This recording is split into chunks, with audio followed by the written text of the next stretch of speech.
Alléluia. Mbola faly miarahaba antsika tsirairay avy maneran-tany mpanaraka ny YouTube ho avy Jesosy ny tenako. Anio aho dia ilaza nofy iray mba ho fampitandremana antsika tsirairay avy. Mialohany ilazako ny nofy dia hiaraka hivavaka isika. Jesosy Tompo, misaotra anao any amin'ny fahasoavanao sy ny fitiavanao.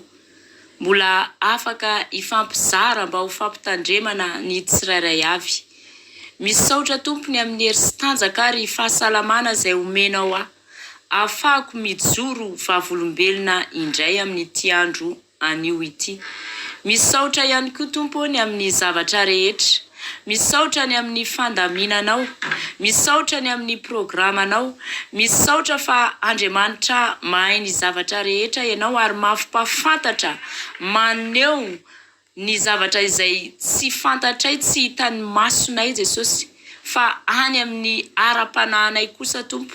Rehefa mahiratra ny masom-panahinay dia mahita zavatra ara-panahy maro samihafa izay, ary izany indrindra no fampitandremana ho anay tsirairay avy. Koa mankasitraka anao indrindra Tompo satria miteny amin'ny alalan'ny nofy tokoa ianao. Jesosy dia ny voninahitra dia ho anao irery ihany. Misaotra indrindra raiko malala. Alléluia. Amen. Araka ny nambarako teo dia ilaza nofy amintsika tsirairay avy koa mba ho fampitandremana antsika. Ny nofy dia tamin'ny janvier 2024.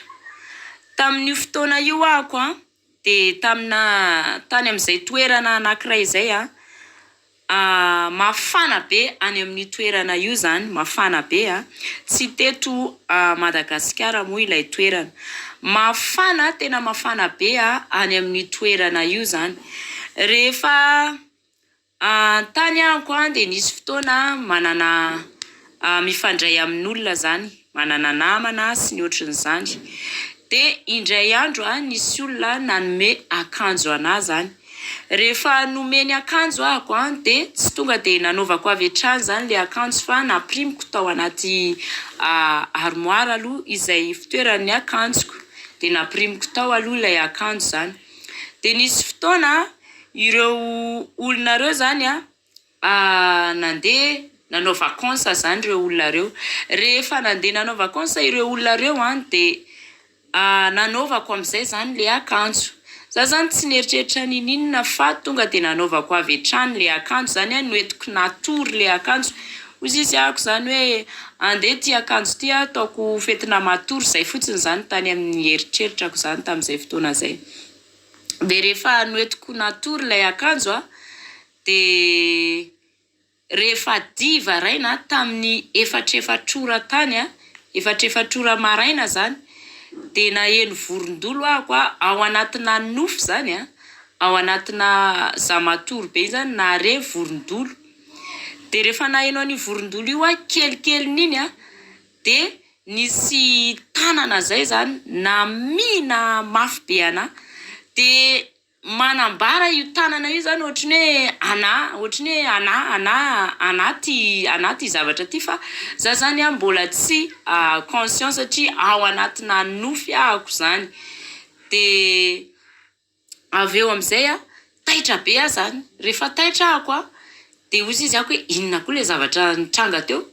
Dia ohatriny tonga dia lasa nandroaka devoly amin'izay zany, nandroaka devoly dia efa jusqu'à divadiva raina ihany moa ny andro tamin'izay, efa me mazava zany, efa me mazava ny andro dia niverina nidaboka kely natory rehefa avy nandroaka devoly iny zany.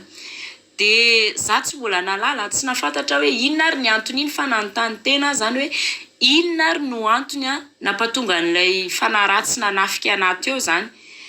Dia isaorako ny Tompo fa kelikely iny nampafantatra ny fanahy masina fa ilay akanjo kay nanaovako no antony nanafian'ny Satana anazy, zany hoe anazy iny zany, anazy ilay fitafiana nanaovako iny, fa za tsy nahafantatra. Le izy tsy noroahako devoly fa avy hatrany dia nanaovako le izy dia nanambara mihitsy zany hoe anahy na le tanany namihana anahy iny zany namihana teo amin'ile faritra akanjo mihitsy dia nampafantary ny fanahy masina hoe anazy le fitafiana nanaovako iny. Eto de mampahery antsika tsirairay avy fa isika rehefa misy zavatra anankiray azontsika na vidintsika dia mila tsika mandroaka devoly foana amin'ny zavatra anankiray izay miditra ao an-tranontsika na fitafiana anaovantsika zany na sakafo hoanitsika zany de mila tsika zany mandroaka devoly foana zany. Ny voninahitra de ho an'Andriamanitra irery ihany. Tahiny tompo daholo. Amen.